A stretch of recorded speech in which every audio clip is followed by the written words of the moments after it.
Welcome back to our channel. இன்றைக்கி நம்ம சேனலில் எறா பிரியாணி எப்படி செய்கிறது சொல்லிட்டு பார்க்க போகிறோம். ரொம்ப சூப்பராக குயிக்கான மெத்தடில் எப்படி செய்யலான்னு சொல்லிட்டு பார்ப்போம்.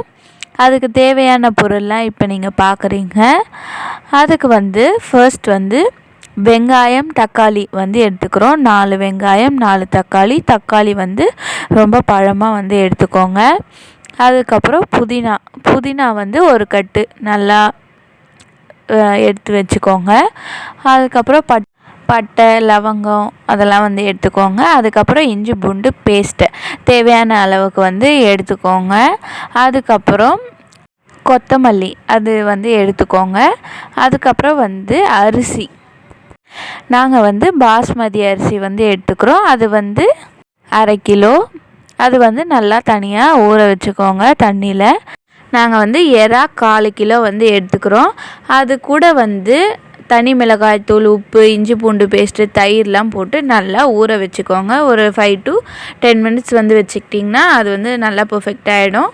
இப்போ எல்லாம் பார்த்துட்ருக்கீங்க. எல்லாம் சூப்பராக செட் ஆகிடுச்சு. இதுக்கப்புறம் நம்ம அரிசி இருக்கு இல்லையா, அது தண்ணியில் நல்லா வாஷ் பண்ணிவிட்டு ஒரு 1/2 an hour ஊற வச்சுக்கோங்க. அதுக்கப்புறம் தேவையான அளவுக்கு ஒரு பாத்திரம் எடுத்துக்கோங்க. அதில் எண்ணெய் நாங்கள் கோல்டு வின்னர் எண்ணெய் சேர்க்குறோம். அது 3 to 4 ஸ்பூன் சேர்த்துக்கிட்டு நம்ம எடுத்து வச்சிடும் இல்லையா பட்டை லவங்கம் கிராம்பு அதெல்லாம் இருக்கும் இல்லையா, அதெல்லாம் நல்லா சேர்த்து போட்டுக்கோங்க. அதுக்கப்புறம் வெங்காயம் சேர்த்துக்கோங்க. இந்த மாதிரி நம்ம 4 வெங்காயம் அரிஞ்சு வச்சுருப்போம் இல்லையா, அது நல்லா சேர்த்து நல்லா பொன்னிறத்தில் வதக்கி எடுத்துக்கோங்க. நல்லாவே வதங்கட்டும், அப்போ நல்லாயிருக்கும். அதுக்கப்புறம் பச்சை மிளகாய் 3 to 4 தேவையான அளவுக்கு எடுத்து வச்சுக்கோங்க. அது நல்லா உள்ளெல்லாம் கட் பண்ணி போடுங்க. அது உங்கள் காரத்துக்கு ஏற்ற மாதிரி போட்டால் கரெக்டாக இருக்கும். இப்போ அது தக்காளி 4 பழமாக அரிஞ்சு வச்சுருப்போம் இல்லையா, அந்த தக்காளி போட்டு நல்லா மிக்ஸ் பண்ணிக்கோங்க. நல்லா கிளறி விட்டுக்கோங்க. அதுவும் நல்லா வதக்கிக்கோங்க. இப்போ பார்த்தீங்களா ரெண்டுமே நல்லா வதங்குது. இப்போ இஞ்சி பூண்டு பேஸ்ட்டு எடுத்து வச்சுருப்போம் இல்லையா, அது நாங்கள் ஒரு கைப்பிடி எடுத்துக்கிறோம். கொஞ்சம் நிறைய எடுத்தால் ரொம்ப ஸ்பைஸியாக இருக்கும். இந்த மாதிரி இருக்கும். இதையும் போட்டு நல்லா மிக்ஸ் பண்ணிக்கோங்க. அதுக்கப்புறம் பார்த்திங்கன்னா இது கொஞ்சம் நேரம் அப்படியே போட்டோம். அதுக்கப்புறம் ஒரு கைப்பிடி புதினா அது மட்டும் எடுத்து போட்டுக்கோங்க.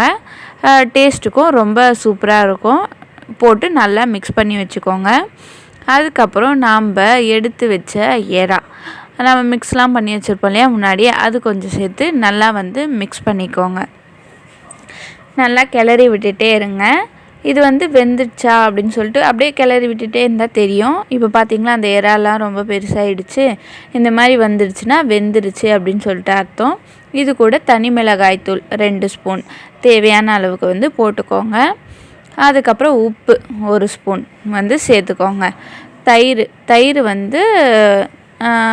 எப்படி சொல்கிறது 1/2 கிளாஸ் தேவையான அளவுக்கு சேர்த்துக்கிட்டு நல்லா மிக்ஸ் பண்ணிக்கோங்க. நல்லா கிளறி விட்டுக்கோங்க. அது அப்படியே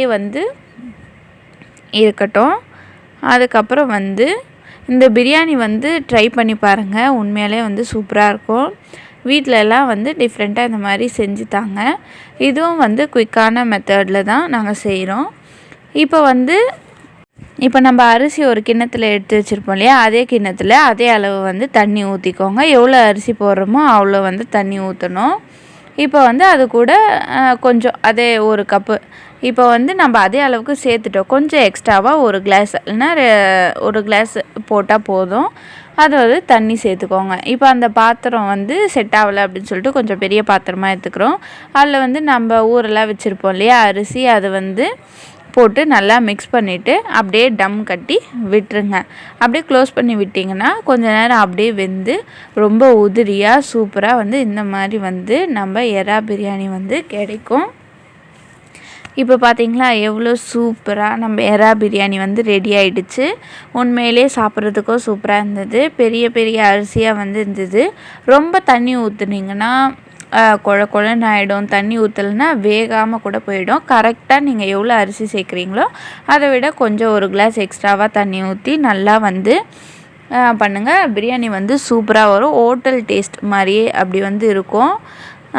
இந்த பிரியாணி வீட்டில் ட்ரை பண்ணி பாருங்கள். நிறைய பேர் வீடியோஸ் பார்க்குறீங்க.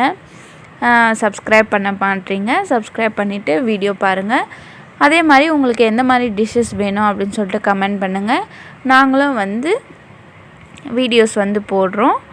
ஸோ நம்ம சேனலை வந்து பார்த்துட்டே இருங்க. எவ்வளோ சூப்பராக இருக்குது பார்த்தீங்களா பிரியாணி. இந்த மாதிரி நிறைய டிஷ்ஷஸ் கேட்டால் நாங்கள் வந்து செஞ்சு தருவோம். ஸோ வந்து நம்ம சேனலை பார்த்துட்டே இருங்க. தேங்க்யூ ஃபார் வாட்சிங் திஸ் வீடியோ.